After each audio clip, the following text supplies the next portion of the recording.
if everybody's coming to you and asking for money all the time, first of all, you got to learn to say no. Don't feel bad saying no, and don't feel bad, maybe helping a little bit. If they're asking for X amount, say, I can give you this, without giving them the full amount all the time. Otherwise, it will become, and you see this a lot of time with celebrities. You'll see like their whole entourage thing. It's basically like a gravy train. It's like, you gotta put some limits on there and control it before it gets out of hand. Because once you start getting that habit, then they're going to expect it all the time. So it's best to early on kind of put those limits in place and tell them no, and maybe judge based on the situation what their actual needs are. If it's something that you can actually, or something you actually need to help with or could help with, or they should figure out on their own. Because at the same time, you don't want somebody to be fully dependent on you for every problem that comes up. They need to be able to figure out their own problems and solutions and find ways to resolve those issues for themselves and not count as you as their savior for everything.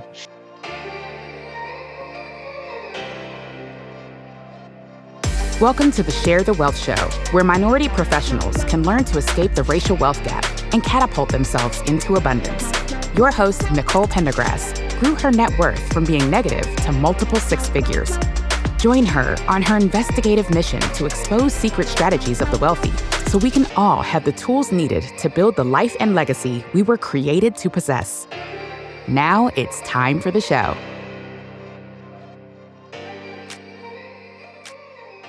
Hey everyone. So today we actually speak with Don Spafford.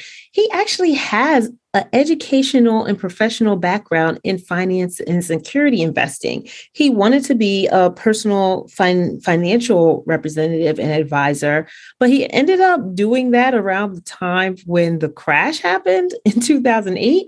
And so no one was hiring and he kind of had to pivot. He talks about his journey from being really poor and not having the money to kind of just sustain and how he was considering bankruptcy quite a few times in his life and had good credit because he kept paying the minimums and just making sure that he would pay those on time to not ruin his credit. So he didn't want to file bankruptcy, but it was like a serious consideration.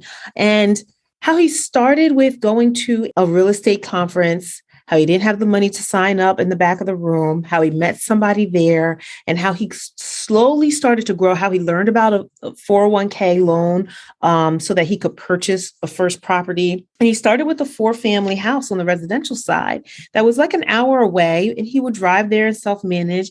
And he kind of just pulled information from the free resources that he had available to him and built up. And then what did he do? He really networked. He networked his behind off for a long time and just like listening to podcasts. And then guess what? He would get the contact information at the end of the podcast and actually reach out to the person, which a lot of people don't do. And he would make connections that way. And then as he started meeting more people, he would make connections between them. If he saw opportunities, he would give them to people who he knew would want those type of opportunities. And him just adding value to everybody else's life made people want to pull him into projects and investment opportunities. And that is a way to kind of hustle your way from having nothing to being able to be financially free enough or financially stable enough to help your family members. And we talked about mindset of that. Like, how do you help your family members and still be able to grow your resources and preserve them for your future generations? You can't give away all your money to the current family because you have nothing to leave to your heirs. But there's a fine balancing act. You don't want to just say no to everybody all the time. But Don talks about the art of saying no and learning how to do that, which is actually super critical. In any case, Don has some great insights and experiences through the story that he tells and through the conversation that we had. He lived in North Argentina for 2 years on a volunteer service mission. He always was about giving back. His wife is from South America and they give back in the South American community multiple times. They give back to Spanish communities in America in various ways as well. Like, he just has this whole aura about him, about wanting to help people and wanting to give back. And so even with his growth and success now, he still involved himself in a company that has the core mission of being able to create accredited investors from non-accredited investors. And there's a very unique way that he goes about that. And it's not your traditional multifamily investment type of situation. So in any case, you need to listen to the whole episode because we get to that part in the end. And I don't want you to miss anything because you really need to reach out to him. And like he was doing to the other people in podcasts that he was listening to see what that next opportunity may be for you. And maybe use his journey and story as a kind of roadmap to help you create your own journey for investing and building yourself up to that next level. Sometimes it just takes some grit. It takes some learning how to create value, connecting people. You don't always have to have a lot of money starting out. You can create something from nothing. And this is a perfect example of that. So in any case, enjoy the episode. Hey, everyone. Welcome back again to another episode of the Share the Wealth Show. And I am your host, Nicole Pendergrass. And this is a show where we talk about how to build, grow, and protect minority wealth. And today we have with us Mr. Don Spafford. Don, thank you so much for coming on today. I really appreciate you being here. And I actually appreciate you even reaching out to me.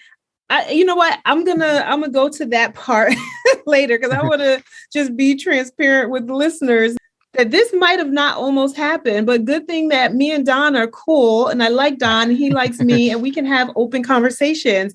Because if you are watching the video, Don is not a minority.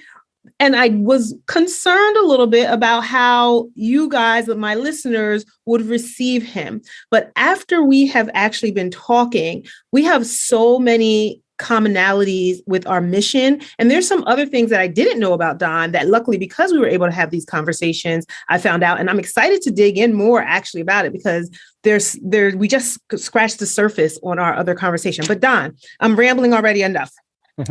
I gave a brief overview of your background and experience, but I want you to chime in, tell the listeners kind of like a snapshot of what got you to where you are today, especially any kind of shifts, paradigm shifts, information that you didn't know, things that kind of blew your mind and made you change directions. But how'd you get where you are today? Wow. Yeah. Thanks for the intro, Nicole. And yeah, I was hoping nobody would notice that I'm not a minority, but you pointed it out. So now everybody knows. So yeah, like I said, you and I connected long ago, and it's been great watching your journey along the way as well. Seeing your growth and everything you're doing. And so for me, boy, it's kind of hard to go back, I guess. The mind shift, I guess. The mind shift for me, I guess, was maybe about 5-6 years ago, really when I really got started with real estate investing. Prior to that, I'd worked my whole life pretty much, seeking like the traditional people are taught, you get education, get a job. Well, I got the education, but the jobs just weren't coming. There's more to it than just education. So I kept adding more education and getting, learning more about in particular investing, like finance and investing in stock market type stuff is what I was really my educational background. But I had hopes to reach a certain level, be like a financial advisor, portfolio manager, something like that. But then of course, with as everybody knows, the 2008 market crash that affected pretty much every job that related to that industry. So companies are going out of business. So I'm like, well, I can't get a job if there's no jobs we had. And so along that, I just kind of kept my nose to the grind, I guess, had the job that I had. And it's like, well, it's, good enough, I guess. And just keep pushing forward with that and hope for the best. But as my family continued to grow and our needs grew, medical expenses came up and things. They just kind of always continuously put us back into a hole. And I feel like I could never get out of. And I'm sure that's something that most of your listeners can, I'm sure, relate to, that, have that debt that you can never get out of. And it got to the point where we were, I'd say, very close to the verge of bankruptcy. I had thought about it several times. I was like, maybe we just file for bankruptcy. I did not want to do that, though. I cared about my credit and everything. I didn't want to have that. More than anything, I guess, just more of a personal, pride thing or something. Did not have to say we had to get bankruptcy. But in doing that, I was like, there's got to be another way. There's got to be another option rather than just going getting a second or third job. I don't want to be working 24 hours a day too. So I I think it actually was about maybe 6 years ago, I guess, or so. I saw a commercial on TV for one of those, real estate guru seminars, to come and learn how to, flip houses or something. I was like, that sounds interesting. Let's go check it out. So my wife and I went to that just to see. Of course, they're great salesmen. So the whole program sounded awesome. I was like, yeah, this is cool, but I knew that I couldn't afford it anyway. So, but at least got me to the point of thinking more about something with real estate. And so I did not subscribe to their program, but at that meeting, I met a guy there that was already doing some house flipping and stuff. And I asked him, like, how are you doing this? Where are you getting the money from and all that? And he mentioned to me at that point, Bigger Pockets, which I'd never heard of before that point.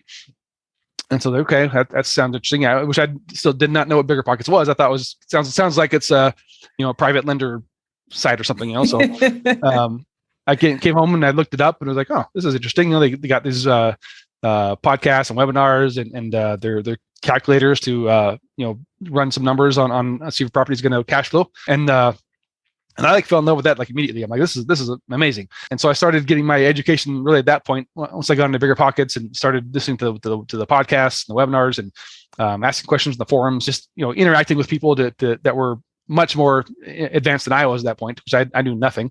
And so yeah, with that, I again going back though from our financial position, we were still, I would say at that point maybe about 50,000 in debt or something like that.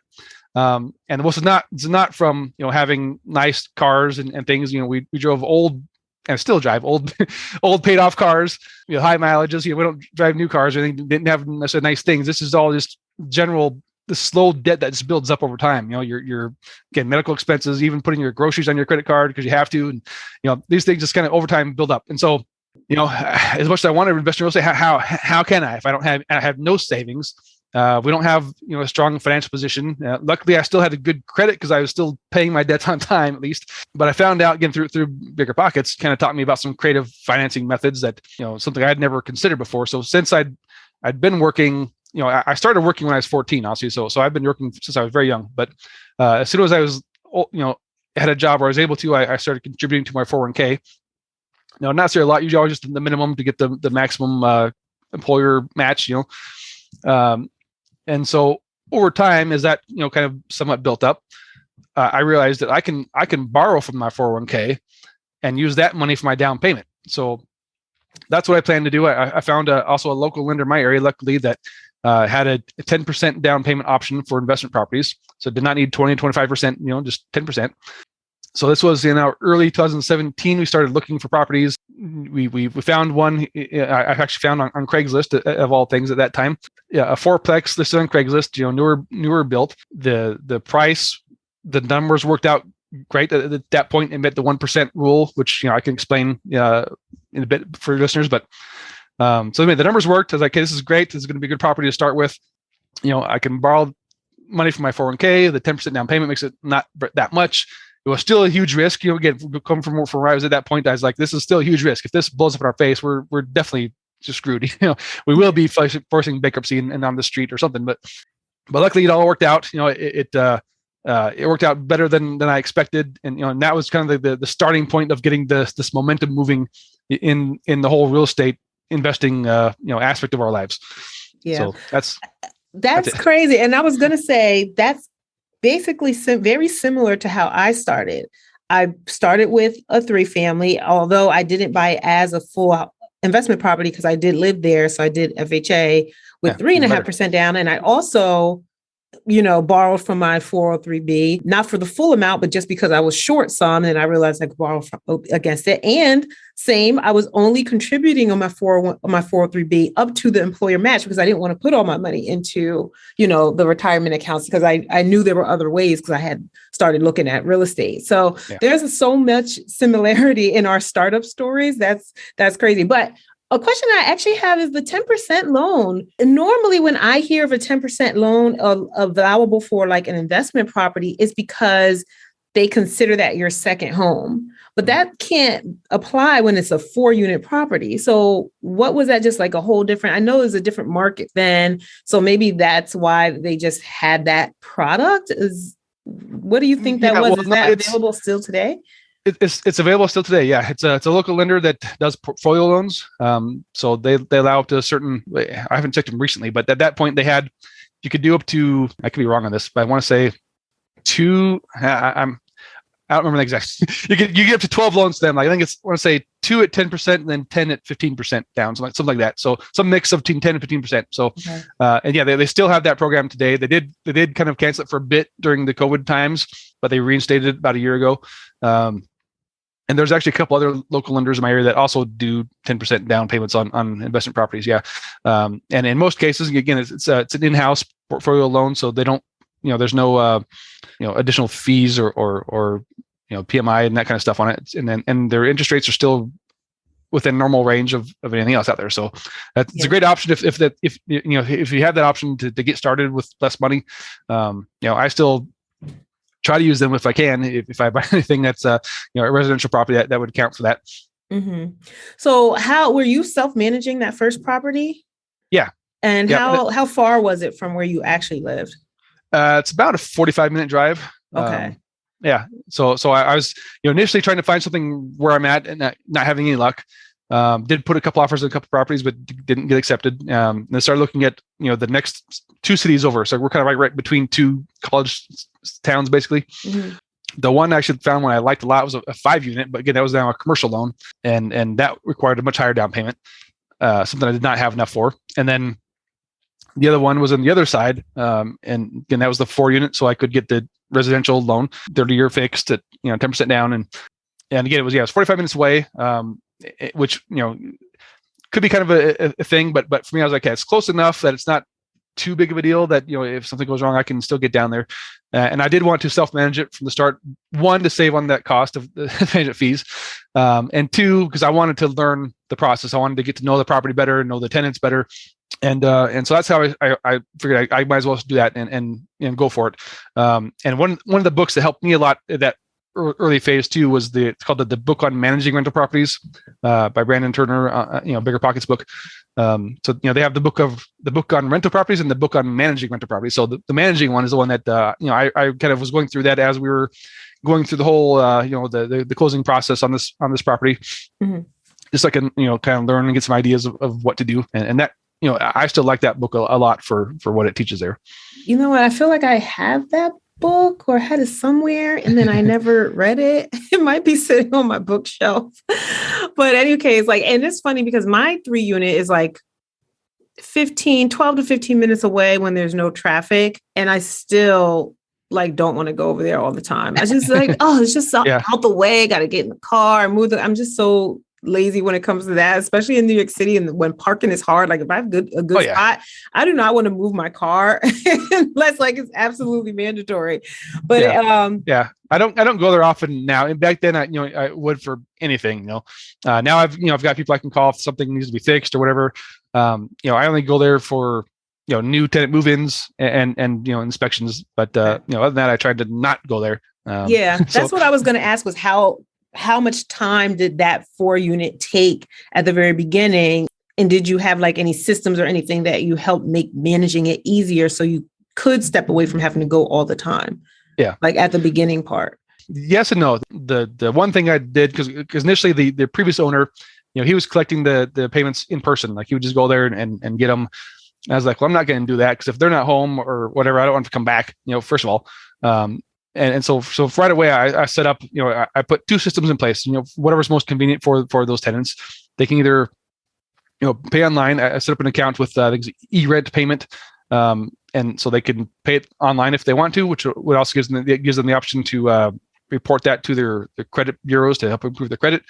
Or if it's more convenient, they can just deposit it at a local bank. So set up an account at a bank just down the road where they can go, and it's a deposit only. It does not provide a balance or anything. So they deposit that in there. Then as soon as they make a deposit, I get an alert saying that funds are there, and I can go in and just transfer that to a different account right away. So that's the one thing I did. And then, but other than that, everything else, I would be the one to come and clean them initially. Anyway, any tenant move outside, clean them, do some minor repair things.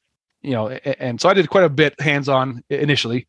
And I actually involved my kids that too, to help them to kind of do some work. I'd pay them for it, of course, and help them kind of see that process.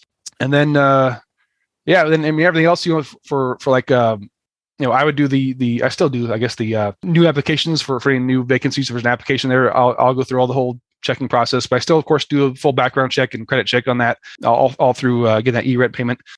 But that's really about it. I mean, everything else is pretty much straightforward. That luckily I had pretty good tenants to start with.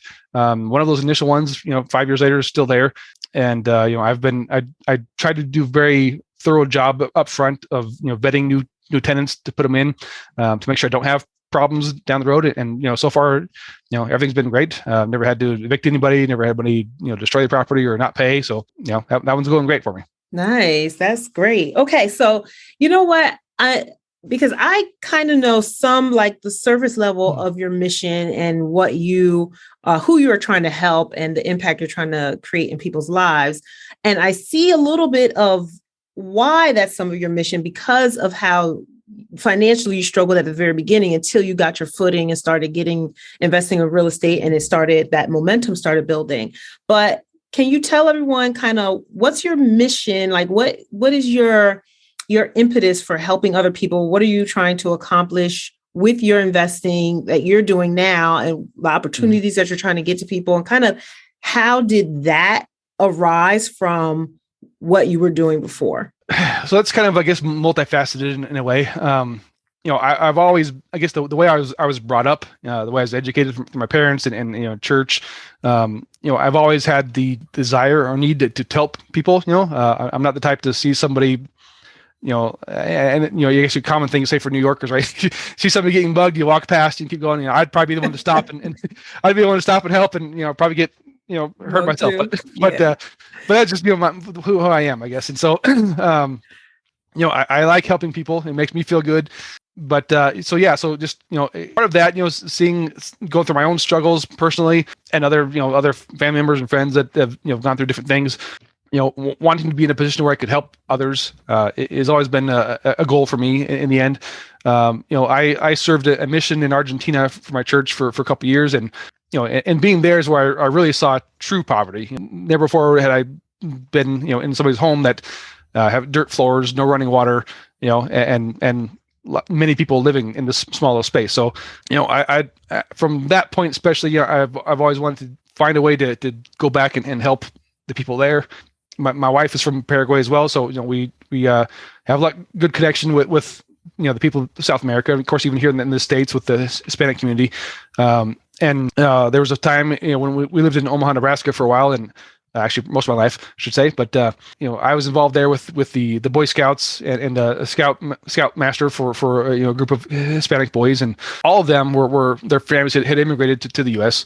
And so it was I kind of took that on as more of a role of not just being a traditional scout master, but more of like a mentor, trying to help these boys to learn and see things in a different way. Of course, this is before I was myself involved with real estate investing, but just my own personal financial goals at that point, and trying to show them there's ways to improve their lives and do better.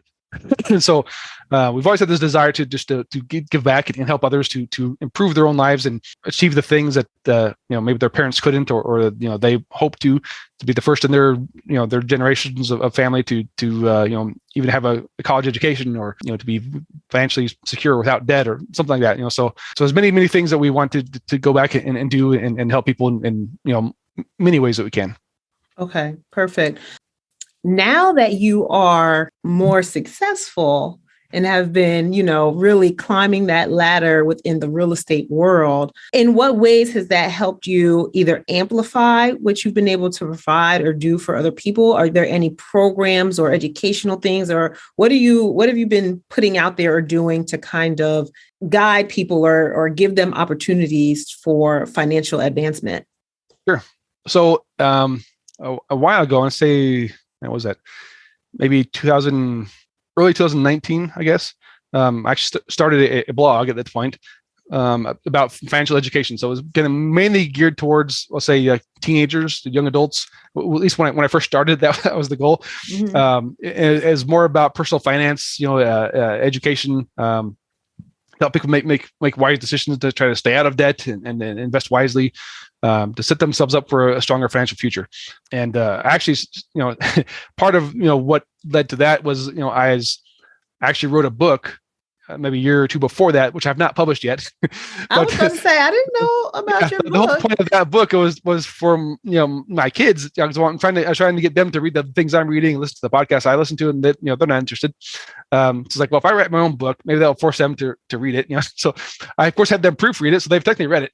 I've not gotten to the point of publishing it, but that is my goal still for this year. I want to get that book published, but because of that, kind of led to starting a blog. It's like, maybe I can reach more people through this. I can just do this financial blog and kind of help educate in a different way about that. So that's one thing I did and started, and I still maintain that. I'd say I'm not quite to the level as I had planned to when I started it, but when I get back to it here and there, I'll add on new posts to it. And but yeah, so it's the I'd say we've been definitely blessed with I guess we'll say financial security or income through real estate investing now, that has put us in a different position where we can do more to help people. In particular at that point, again, 2019, my mother was actually, she was going through a lot. She passed away at the end of that year. But we helped cover a lot of her expenses and bills that she was going through. And my wife's parents, again, in Paraguay, their house was in major disrepair, I'd say. And, we were able to send, a considerable amount of money to help them get their house repaired and fixed, so it would be a safe place for them and their, my wife's siblings and their children all live in that house. That would be a safer environment for all of them. Something we would not have been able to do otherwise. And just recently, we just got back from a trip to visit her family just this last week, and we were able to do things that we probably could not have done otherwise, at least without putting ourselves into more debt, I guess. Such as my wife's parents are luckily still alive, but her father is not doing great in health, and while we're there, we purchased some burial plots for them, so they're ready and we'll be there when that time comes to not have to have the family kind of figure out what to do. And that definitely was not, we'll say, a cheap expense. It was still quite costly for there in particular. And so we were able to cover that expense, and just we do a lot still to help maintain her family, her parents, like some of their monthly needs for medical needs and things like that we cover, and something that we would not have been able to do otherwise. And then outside of that, of course, we often give to lots of charities and other causes that are dear to us, to want to help with. We have several goals of things that we plan to do at a later date once we are in a much higher financial position to do different things, to do things to help the needy in our community and other communities around here in our area, but also around the world. Again, talking about giving back to South America. We've been, one of my goals for a long time has been to, I guess, find a way to even build a factory or a business, something down there that can actually provide jobs and income to the people there, that can provide a true living wage that they can live off of and feed their families, and not struggle like the people like they are now. So that's one of our long-term goals, is eventually to do that, potentially even build homes and other things that could help the people there. Yeah. The question that popped up in my head is, that's one of the goals of a lot of people when they start, when they do build financial resources. They really want to be able to turn around, help friends and family, be that financial source for, like you said, like you were fixing their house, you were just giving where there was need, right? Mm-hmm. So I think something that a lot of people, especially, and that's probably in any community, but especially in minority communities where they're the first ones who have actually even gotten to that level, right, that everyone is asking them for help because they're the successful ones now, right? Mm-hmm. But then how can you still build wealth for your family and your future generations if you keep having to help the past generations, but you can't just leave them out hanging to dry, right? Right. So how do you find that balance? Yeah, and that's a great point for sure too. So, and I kind of saw this, long ago when my father passed away in 2003. Again, my parents were not wealthy. He did not have a huge life insurance account or anything, but he had enough through his work or personal. I think he gave a mom maybe like $100,000 something like that, which is, again, not a lot for life insurance. But I saw it happen with my mom. I almost immediately other family members or people would ask her, it's like, oh, hey, I need some help. Could you help me? And of course, my mom, she'd help them, and she pretty much gave it all away. Left her with pretty much nothing soon after. And it's like, of course, I told her, why'd you do that? Just tell them no. It's not going to make much difference. But so yeah, we've kind of had that a bit. Luckily, my wife's parents never ask us for anything. First of all, we do get some things from once in a while, some other family members that want us to help with different things, and we first of all don't tell them what our income is or what our financial position is. They just know, first of all, we live in the U.S. I'm not assuming you're rich because you're in the U.S. Very true. Everyone in the U.S. is filthy rich. Right. So we don't tell them, of course, what our capabilities are. Of course, they know that we're helping her parents, and we send money once in a while for different things, and but we try to put limits. If one of her siblings, for example, some time ago, asked us to pay for a laptop for her son to go to school. We're like, no, we're not paying for that. That's not something he needs. So they know that we're not just going to give them anything they ask for. So they've generally do not get much solicitation, unless it's an actual need for like a major thing, like, they need to pay the utility bill to not have the electricity or water cut off. Okay, we'll help you with that this month, small things like that, so, and then just, other gestures we'll send, once in a while, like for a birthday or anniversary or something like that, we'll send some gifts, like when we just down there now, our niece had her quince, birthday party. So, we of course did a special something for that, but yeah, so if everybody's coming to you and asking for money all the time, first of all, you got to learn to say no.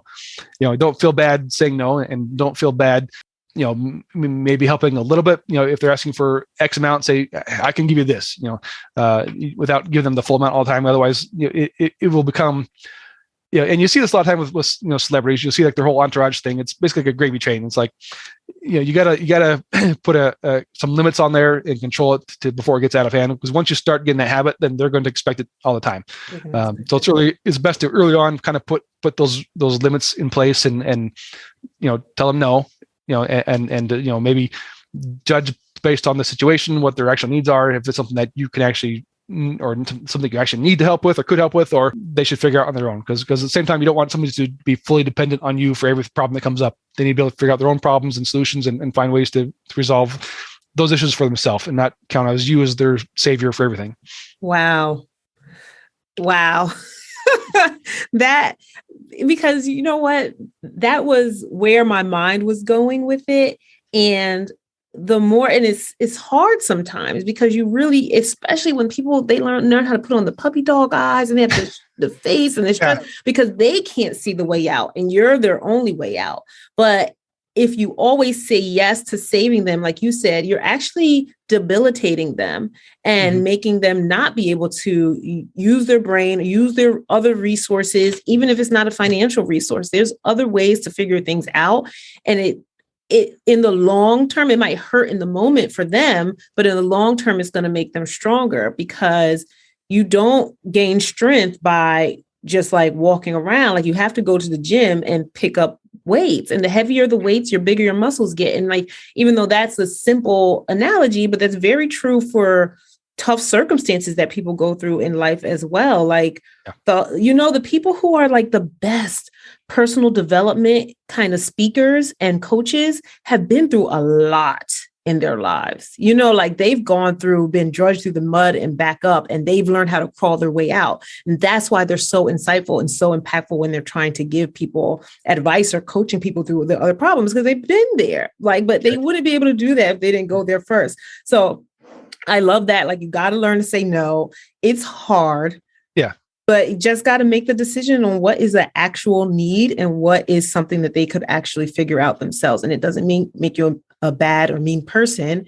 I think a lot of times people, don't want to hurt somebody else's feelings. But a book that I'm reading right now, actually, is Unf Yourself by, I don't remember the author, but everyone, you see the book.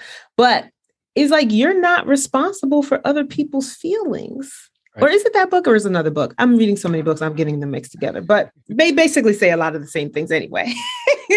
But anyway, yeah, you're just not responsible for other people's feelings, because they're going to be mad if you do and mad at something else if you don't. So you can't always save that. That's great. Okay. All right. I'm just so caught up into that whole thought process. It's easy to say, hard to do. So you have to just practice it little by little. Practice saying no.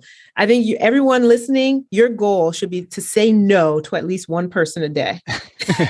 That will build up the muscle. Maybe like mentally put yourself in position. Like if you did not have the money or wealth that you have now, like if you were like for me, if I was where I was 5 years ago when I had, all debt and no income, then, would I say yes or no at that point? I'd still say no because I don't have the way to afford it. So, keep that mentality of, keeping, even myself, I try to not even, consider any income or wealth that comes to the real estate. I still consider, this is what I make from my W-2 or whatever. And that's it. Now, nothing else is just, it's out of sight, out of mind. So I don't even consider that as additional income or whatever. So, if I know in my mind, okay, well, we have to cover our own personal expenses. I don't have much extra for anything else. So I'm sorry, I can't help you. Okay, guys, don't kill me, but I'm going to have to cut this episode short. This is too juicy and we need to do this in a part 2. So stay tuned for the next episode that airs and you can hear the rest of our conversation. Did you love this episode of Share the Wealth Show? Be sure to connect with Nicole by following her on LinkedIn, Instagram, or Facebook. If you picked up any of the gems that were dropped by today's guest, make sure you not only put them in your bag, but if you know of someone who would benefit from this information, don't keep it to yourself. Share the wealth and make sure to leave us a rating and review. We'll see you for next week's episode. Subscribe so you'll be notified.